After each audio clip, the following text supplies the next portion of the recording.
क्या लोकसभा से पहले पलटेगा गेम? मायावती और ओवैसी करेंगे गठबंधन। न कोई बात की, न कोई मुलाकात। ओवैसी और मायावती से दूर क्यों भाग रहा है विपक्ष? हाशिए पर खड़े ओवैसी और मायावती अगर साथ आए तो कितनी बड़ी ताकत बनेंगे। एक तरफ राहुल गांधी केरल से कन्याकुमारी तक भारत जोड़ो यात्रा निकाल रहे हैं। नीतीश कुमार विपक्ष को जोड़कर बीजेपी के खिलाफ चेहरा बनने की तैयारी में है। ममता बनर्जी भी विपक्ष की लीडर बनने के लिए तैयार है। सारा विपक्ष जोड़ तोड़ करके बीजेपी के खिलाफ एकजुट होकर खड़ा होने की तैयारी में है। बीजेपी जीत की हैट्रिक लगाने के लिए बेताब है तो विपक्षी गुट नरेंद्र मोदी को फिर से सत्ता में आने से रोकने के प्लानिंग में है। ममता बनर्जी से लेकर केसीआर, नीतीश कुमार और केजरीवाल तक बीजेपी के खिलाफ माहौल बनाने के लिए विपक्षी दलों को एकजुट करने की कोशिशों में जुटे हैं। दूसरी तरफ मायावती और ओवैसी दो ऐसे नाम हैं जो विपक्ष में खास जगह तो रखते हैं, लेकिन विपक्ष का कोई भी नेता उनसे बात करने को तैयार नहीं है। इसके बाद सवाल उठा कि इन दोनों नेताओं को विपक्ष नजरअंदाज क्यों कर रहा है? क्या इन दोनों के बिना विपक्ष बीजेपी को चुनौती दे पाएगा?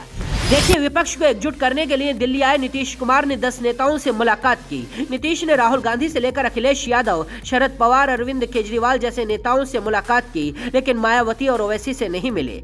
ममता बनर्जी अपनी पीएम उम्मीदवारी की दावेदारी को ठोक रही है, लेकिन मायावती से बात उन्होंने भी नहीं की। अरविंद केजरीवाल और केसीआर अपने अलग अलग मिशन में जुटे हैं, लेकिन ओवैसी और मायावती का नाम इनकी जुबान पर भी नहीं आया। यानी विपक्ष का हर वो नेता जिसे लगता है कि वो विपक्ष का चेहरा बन सकता है, एकजुटता की बात तो कर रहा है, लेकिन मायावती और ओवैसी से नहीं मिल रहा है। इस वक्त मायावती ना तो विपक्ष के साथ है और ना ही बीजेपी के साथ है।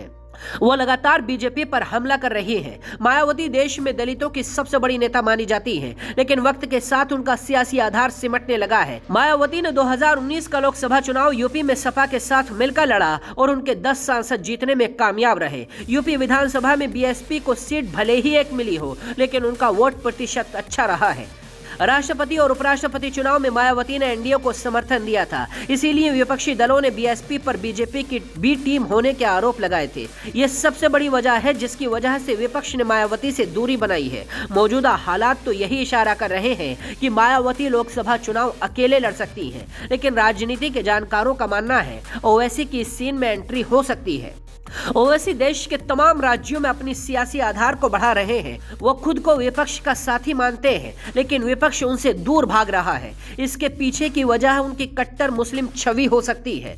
मुस्लिम बहुल सीटों पर ओवैसी अकेले विपक्ष के खेल को बिगाड़ने की ताकत रखते हैं, लेकिन इसके बाद भी यूपी से लेकर बिहार और बंगाल तक किसी ने उनकी पार्टी एआईएमआईएम के साथ गठबंधन नहीं किया और लोकसभा में भी कोई हाथ मिलाने को तैयार नहीं है। लेकिन सियासी पंडित मान रहे हैं हाशिए पर खड़े ओवैसी और मायावती दोनों हाथ भी मिला सकते हैं। ओवैसी ने यूपी विधानसभा चुनाव में मायावती से बात भी की थी, लेकिन तब बात नहीं बनी थी। अब दोनों को ही विपक्ष नजरअंदाज कर रहा है। मायावती मुस्लिमों के हक में लगातार बात कर रही हैं, ओवैसी की तरह उनके मुद्दों को उठा रही हैं। इसीलिए लोकसभा में अगर दोनों एक साथ भी आ जाएं तो आश्चर्य नहीं होना चाहिए। बाकी खबरों के लिए देखते रहिए जनसत्ता.com।